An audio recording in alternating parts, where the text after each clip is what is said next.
You're on the air with Florenza, your podcast destination for authentic conversations with a twist. So, grab your favorite drink, get comfy, and join me on this unique literary journey.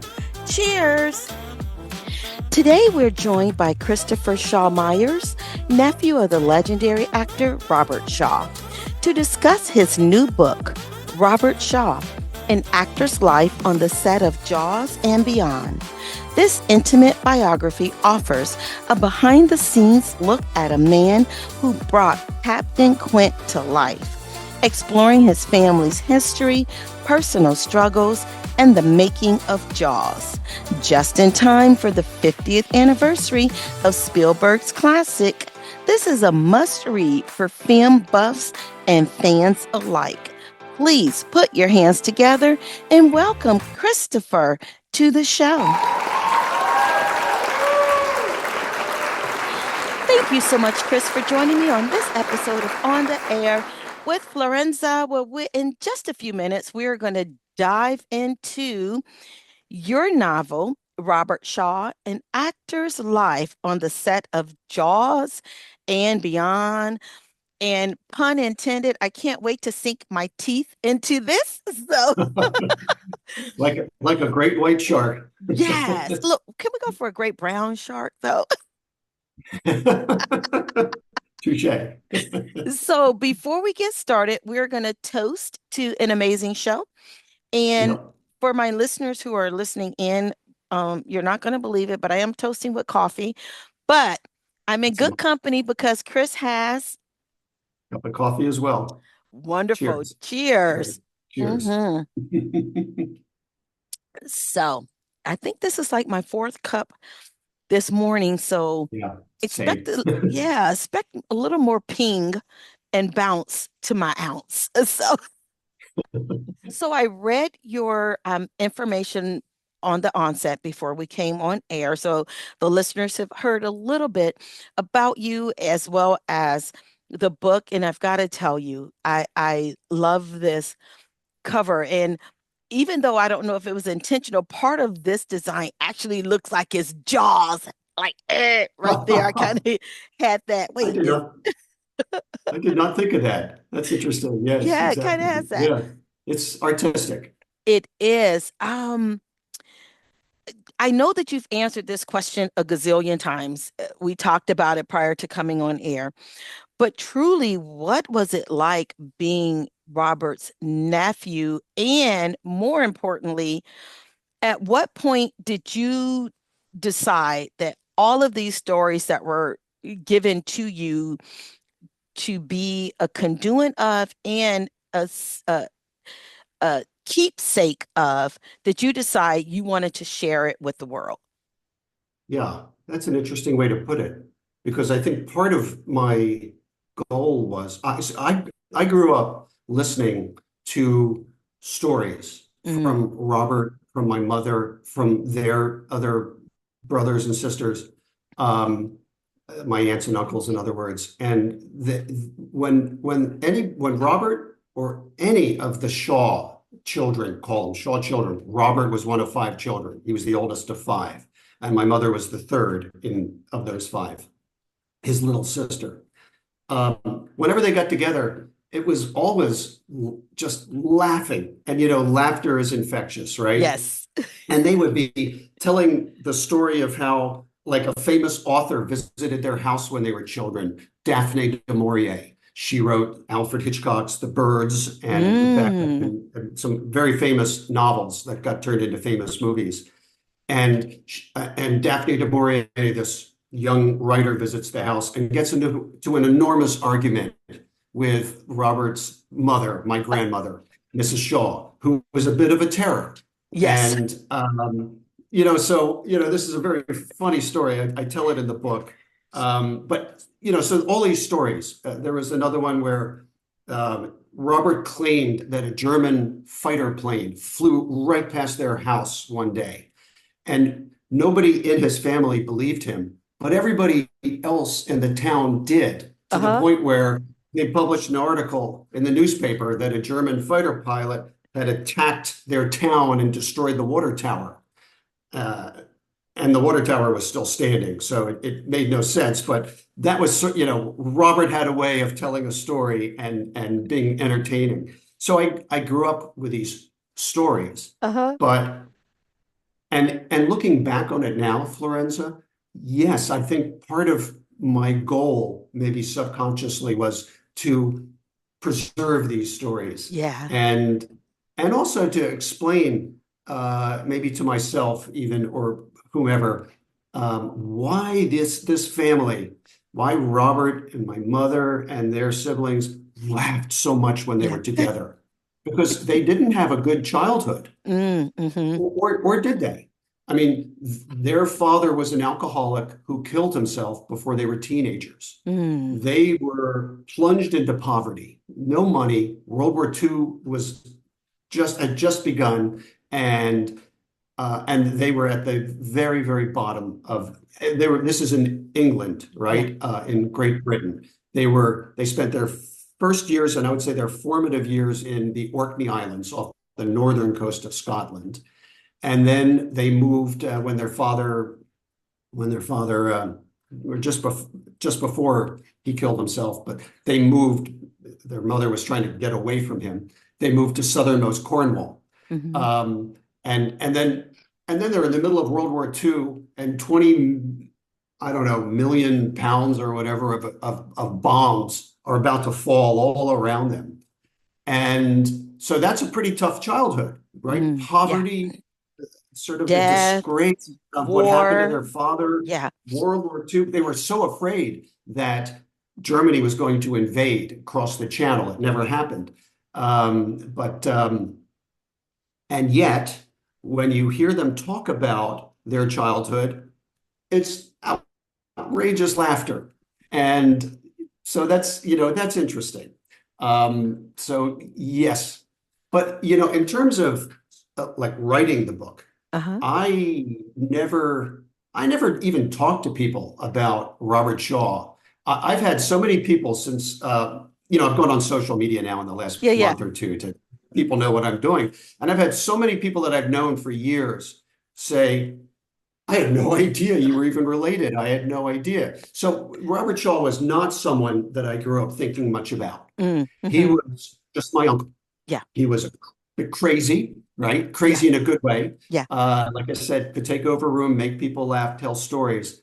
But I mean, everybody has an uncle like that. Yeah. And even when he became, somewhat famous, um, everybody has a, aunt or an uncle like that as well. Uh-huh. Somebody has, a Florenza Lee who is, does podcasts and is, well known, or, the CEO of a company or whatever. So I still never thought much about it. And in fact, it began with me saying to my mother about 10 years ago. My mother is still alive. She's 95 years old. Um, when she was in her mid 80s, I said to her, you've really had an interesting life. I would love to write your story. Can I do that? Mm-hmm. And she said, no. She said, no. She said, nobody will be interested. I've led a very boring life. I said, okay, let's just go back over this. Yeah. Let's And look at this I again through a played back. different lens. Yeah, exactly. Exactly. So I played it through my lens instead of hers. Yes. And, I mentioned what I mentioned to you earlier, grew up in the Orkney Islands, Yeah. Cornwall, World War II. You went to Cambridge University, one of the very few women to attend a university in that era, the late 40s, early 50s. You then graduated and went to South Africa and spent Mm-hmm. 2 years there fighting apartheid. You conferred with Nelson Mandela and shared your views with him and he with you about what to do about apartheid. Again, this is very early on. Yeah. This is before he even went to prison, right? She was part of that early fight. She then came to the United States, married my father, had raised 7 children while teaching full-time, college professor, PhD in English literature. And then she discovered that the men were getting paid more than the women at her Mm-hmm. college. Mm-hmm. And she sued them for gender pay discrimination, went through a grueling four-year lawsuit and won it. And so I get to that point saying, this is actually an interesting story. And Yeah. oh, by the way, Yeah. You grew up with Robert Shaw. You were on the set of Jaws. This is an interesting story, Mom. So then she said, okay. Hmm. And what followed, and again, this goes back about 10 years now, but was, I don't know, 100 hours or more of just sitting down on the phone, um, sort of going back and forth on emails and a range of different things. And my mother she's very open, honest, um, uninhibited when it comes to, talking about things. Yeah. And she opened up. And it was an eye opener for me because, you know, who knows, who Yes. among us Hmm. knows their parent? Yeah. We only meet our parents after they've been through that childish Absolutely. exuberance and in their 20s when they think they're going to conquer the world. Hmm. We meet them when they are, going through the stresses of family and careers and things have not gone exactly the way they Yeah. thought, et cetera, et cetera. So to see Robert and her family and her life through the eyes of an adult, looking back on it. Uh, what's that movie? The Princess Bride. Anyway, the Princess Bride. I don't know if you're familiar. It's a very, very good movie, Uh-huh. but it starts with a grandfather telling a bedtime story to his Yes. grandchild. And Hmm. it's this story, and the grandchild suddenly sees this world through the eyes of an adult. Yes. And so for me, it was interesting. And like one of the things is that my grandmother, my mom's and Robert Shaw's mother, I call her Mrs. Shaw in the Yes. book. In the book, yes, you do. She earned that Yes, title too. yes, exactly. She always insisted if somebody addressed her by some other, name, excuse me, Mrs. Shaw, because she was a Yes. very sort of a regal personality. So when I was a little boy, I was terrified of her because Uh-huh. she was so sharp-witted and so critical and just said things that came across as mean. Uh-huh. Um, and then as an adult, I realized that it was all sort of tongue-in-cheek, Yeah. and I stopped taking it personally and started giving it back to her. Yes. Um, and then when I started talking to my mother about their childhood and what it was like to grow up with their father and their mother, and then I saw my grandmother in a different light again. Yes. Yeah. And I saw her as someone who was very ambitious. Now, in an era when women, Hmm. couldn't be ambitious, but she was born into a middle class family. She thought of herself and wanted to be part of the upper class. The English Hmm. class culture is very Yes. strong, right? And she married a wealthy, good-looking doctor. And she thought, but it went the other way. Yeah. But that didn't change her ambitions. It just transferred it to her children. Yeah. So, Robert went on. He went to the Royal Academy of Dramatic Art in London, one of the best, if not the best, acting school in the world. Um, the first daughter, the second child went to Oxford University, again, in an era when not many women went there. The third one, my mom went to Cambridge. The fourth one became a medical doctor, went to a prestigious medical school in London. And the fifth one became a renowned expert on autism, giving lectures all over England in her day. So, Mrs. Shaw, my grandmother, took these five children in poverty Uh-huh. with no means of even really getting much of an education.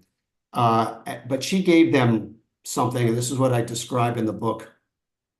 She gave them something more important than helping them with their homework, you Yeah. know, uh, which is what I did with my children, by the way. Hmm. And Hmm. like you, actually, I heard you say this. I read to my children, my two children, every night. Every night until they moved out my From the house. time they were exactly and I went through all of those sort of children's classics, The Lion, the Hmm. Witch, and the Wardrobe, Yes. and there's seven books in that and series, and et cetera, et cetera, et cetera. Yes. Um, my grandmother did none of that. So she could not be bothered with reading to her children. She could not be bothered with helping them with their homework or even thinking about their homework. What she did do was, and again, this is part of her ambition and how she saw herself, she gave them sort of a regal bearing. Yeah. I call it accents and attitudes. Yeah. They spoke, you know, the kings or queens English Yes. very clearly, and they consider themselves, you know, special people. And that she did impart on them. So that, and I think Robert, I'm sure he took a lot from his grandfather. I mean, his father, my grandfather, Mm-hmm. but I Mm-hmm. never knew my grandfather. He died when, you know, when Robert was 12 years old. But I'm sure he got a lot from him, but even more from my grandmother and her regal bearing. You named the book Robert Shaw, but anyone having read it will get a sense that it really is about the Shaws. And I know that having spoken with your mom, and she was adamant about no one will be interested in my life. But although, Joey, we beg to differ with you. We I'll absolutely beg to differ with you. pass that on. You have a phenomenal life.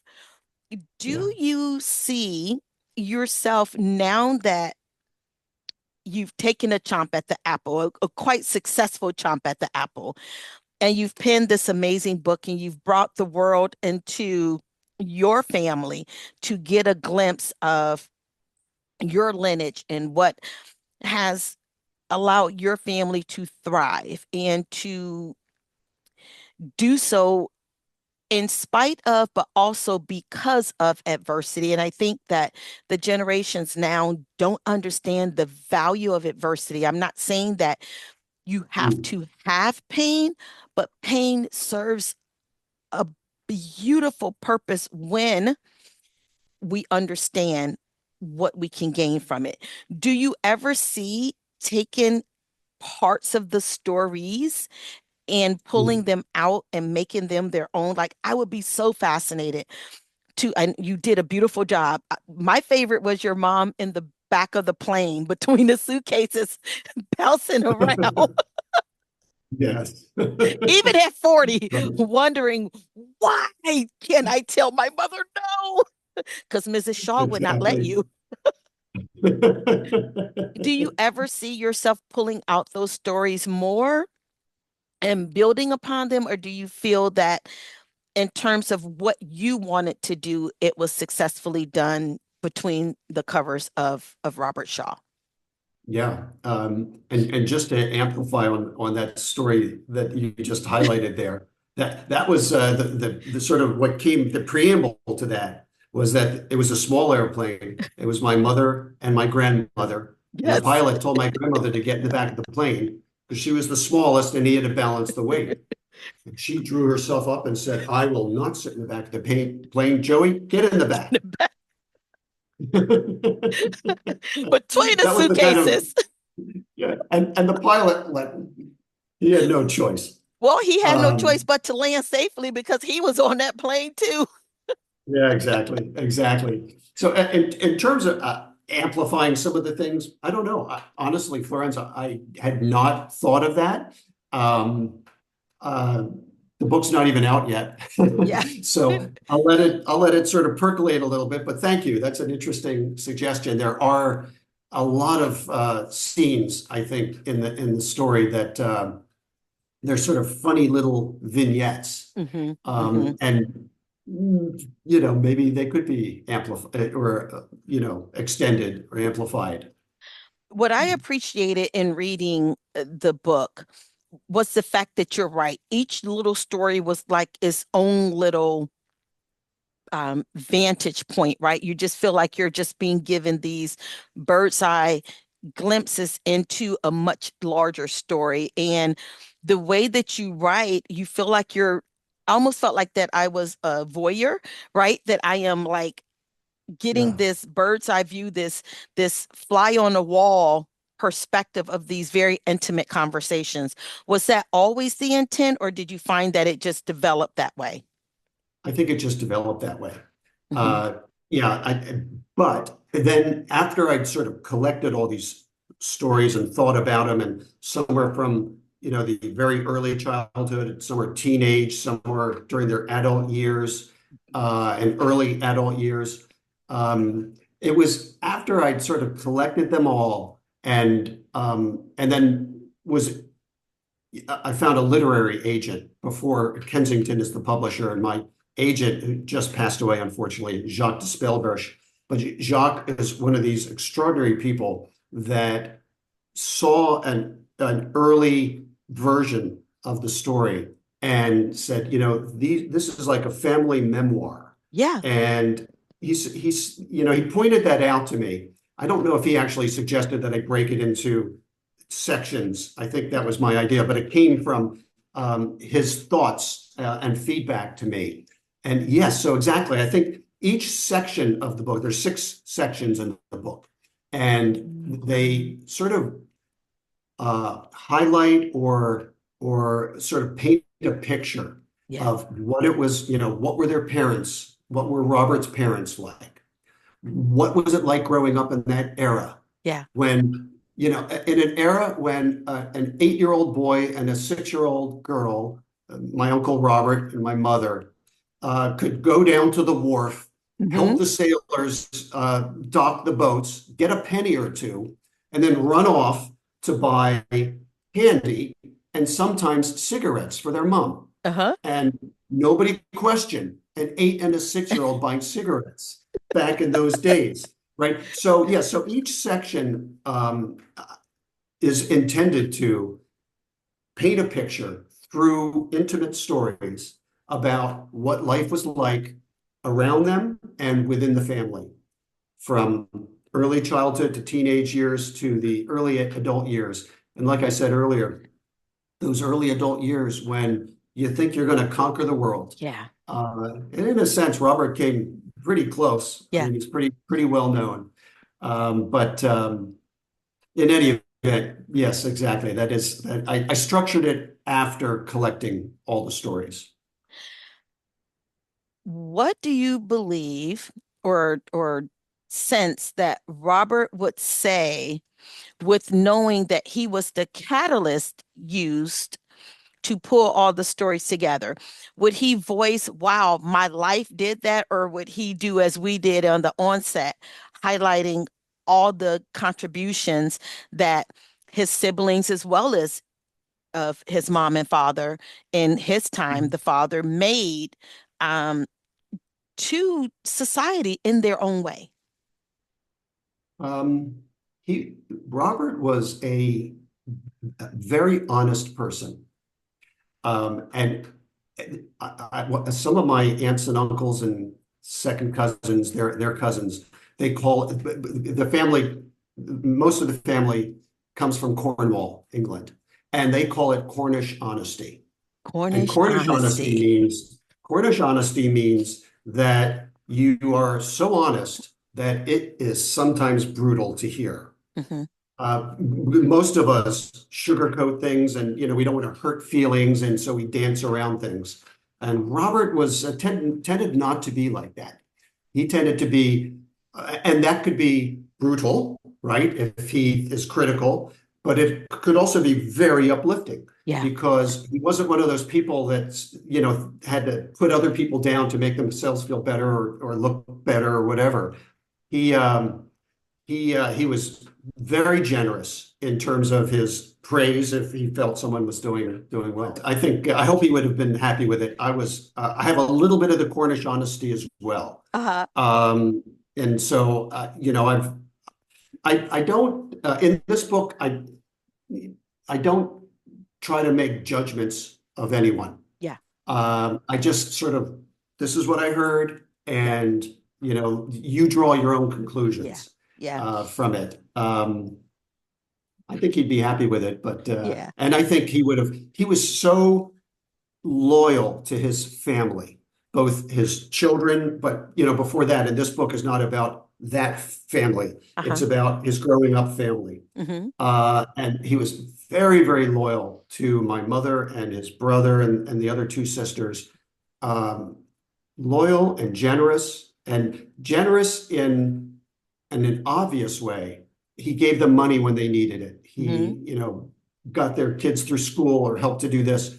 Oh, he changed my mother's life. When my mother said to him that I can't advance and become head of the English literature department because I don't have a PhD. They don't recognize my Cambridge years the way, and he said, then I'll pay for your PhD, and which changed her Yeah. career, right? Yeah. It's a huge thing. And he did that constantly with Yeah. people. But I think there's another type of generosity that's even more valuable. And that is, and my mother described this about Robert when he was in his 20s. And when he was in his 20s, I mean, this was long before Quint, Uh-huh. long before Henry VIII or Doyle Lonigan. Yeah. I'm Yeah. mentioning movies like The Sting and Man for All Seasons. He was just a struggling young actor, taking, doing extra jobs. And I don't think he ever waited tables, but he was doing that kind of stuff Uh-huh. because it didn't pay back in those days. But when he heard about a new role that was out and would pay, X dollars or pounds, this Yeah. was Yeah. in London at that time, for the next 2 months, and it would feed his family, pay his rent, or whatever. Instead of keeping it to himself and trying to go in and sneak that role, he would tell everybody about it. Come on, everybody, there's an opportunity here. We're all struggling. Let's, one of us should get it. Hmm. And so it was that kind of generosity that goes, beyond once you have money, it's a little easier to give it away. When you don't have money and you're giving it away, that is generosity. That And is that's the kind of generosity. person he was. And so I think he would have been very happy to hear me talking about him, but also his siblings that he was so close to. Oh, and I could spend hours just talking about that one fact that out of that struggling childhood, out of knowing the stories of his mom and dad, and still having that generosity mindset of until we Mm. all eat, hunger still exists. And sadly, in this me, my, I have to get only for me generation, that's the part Mhm. that's lost.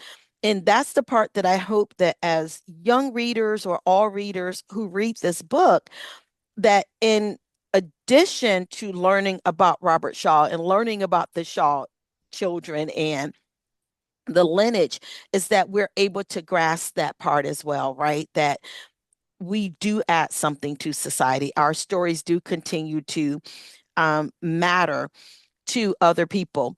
What was the most interesting story you heard about the Shaws? And what's a story that didn't make it to the book either because Yeah. you were threatened, Chris, you better not tell it, or Yeah. because you were really threatened, you better not tell it. Well, I'm, I don't think there was a story like that Okay. where I was threatened. But if there was, I wouldn't be admitting it here. So, so Good yeah, answer. there were. Yeah, yeah, exactly. Yeah, no, I, I was like a fly on the wall when my mother and my uncle got together and started talking about, their childhood and Yeah. and whatnot. And and so there's a bunch of stories like that. My favorite might be the one where my grandfather was taking a patient home from the hospital and taking her back to her house. Now, this is on the islands off the northern coast of Scotland at low tide. Yeah, it's like in a Man for All. I don't know if you're familiar with a Man I for All am. Seasons. Yes. Okay, so Robert's introduction in that movie as Henry VIII is jumping off the boat into the low tide mud of the Thames Uh-huh. River and splattering mud all over the place. And so there was a true life scene where Robert's father jumped off of a boat with a patient who didn't want to go through the muck to get to shore because it was low tide, just like in A Man for All Seasons. And he puts the patient on his back and starts to carry her, and but she's very heavy, and the mud is very thick, and they topple backwards where the patient topples backwards into the mud. And as Robert and my mother described it, the only thing that we could see were her two arms and her two legs sticking out up out of the mud. She had disappeared, and it was like she was seeking assistance from heaven. So anyway, there's I loved all their stories, and the book for me was about trying to capture something that they had, which was Yeah. an absolute passion and joy of life, Yeah. and putting the bad things not behind them, but in a Yeah. in their proper place, and Yes. remembering and enjoying all the good things. Yeah. Uh, Yeah. you know, rather than any one story, I would say it's that sort of attitude that I was going for, and trying to find that same joy that they had. Well, listen, and I think you did just that. Where are listeners able to stay connected with you? Do you see yourself writing another book, or are you working on other projects that may not necessarily be linked to Robert Shaw and Actor's Life on a Set of Jaws and Beyond? Yep. I mean, my website is www.christophershawmyers.com. So I have, more information there. Other than, like your suggestion earlier, possibly taking some of the stories and expanding them. My next project is a young adult trilogy that I'm about halfway through. And Ooh, about three boys of different ethnic and whatnot background, one from India, one from the United States, and one from Argentina, who desperately want to follow in their father's footsteps and become a professional athlete, soccer, cricket, baseball. But each one of them is handicapped in a different way. And it's that struggle to overcome a handicap and follow in their father's footsteps. Anyway, that's just a quick one, but nice. I'm about halfway through that one right now. So that'll be the next thing that'll come out. Wonderful. Now, we've come to the part of our show that I have called Last Call. It's where we are going to end. Just let's see. What do we have? You're you're full of surprises. I am, but I'm surprised at myself because crickets, crickets, crickets. I That's will be okay. That's right. blocking out this part because I don't like the list that I got. So we are going to have a little bit of fun with some this or that's. If I can find my crazy list of this or that's. Um, um, okay, so I've located my list. Let's see. Ooh. Oh, ready? Are you ready for? Sure. You're like, yeah, okay. What is your I don't favorite? know. Yeah. What's your favorite smell or scent from childhood? Oh my God. I would say salt water and fish. Oh, Fish, but I guess by the ocean, yeah, that mixture of salt and fishiness in the air. that's so good. What's always in your pockets, no matter what? My keys and my wallet. Good one. That's it, basically. Nice. A jingle or theme song that lives in your head rent free. A jingle or what? Theme A song that just, theme song. uh-huh. Is there a song that's Oh always in no. your head? Raindrops keep falling. I don't know. From Uh-huh. Butch Cassidy and the Sundance Kid. That's such a good, that was the first song that I learned how to sing in chorus as a kid. It was Oh like my. the song that we sang. I want to say I was in third grade or something. That's such an odd song to pick. That's I was Ooh, really digging for something there. you really dug. Which game show would you dominate if you were to be a contestant? Not Jeopardy, I can tell you that. some people that I know watch Jeopardy and they get those answers like, what, how do you do that? I have no idea. I don't know. Maybe Family Feud. Oh, yeah, that would be fun. What's your favorite midnight snack? Bowl of cereal. Nice. Oh, what's your favorite flavor? Or do you just whatever's in the house? I know, yeah, I like something plain with some fruit on it and a little honey drizzled on top. Ooh, that sounds good. And last one, if your best friend described you in 3 words, what would they be? So nobody can really look at themselves and know, friends know people, friends know you much better than you. And especially me, I tend to be critical Uh-huh. of myself. Um, but I would say funny, loyal, and good to hang with. Oh, well, those were great. Thank you so much, Chris, for this. This has been amazing and much success to you for your book and all of your future endeavors. I hope to have you back on when your trilogy has been picked up and is ready for publication. Thank you. I'll come back to you on that. That's great. Thank you very much, Florenza. It's been a pleasure. And Thank your you. questions, both at the start and the end, were just unexpected and fun. They were fun. Great. Thank you. And this wraps up another episode of On the Air with Florenza. You may follow me on all social media platforms under Florenza Lee or via my website at florenza.org. Until next time, cheers.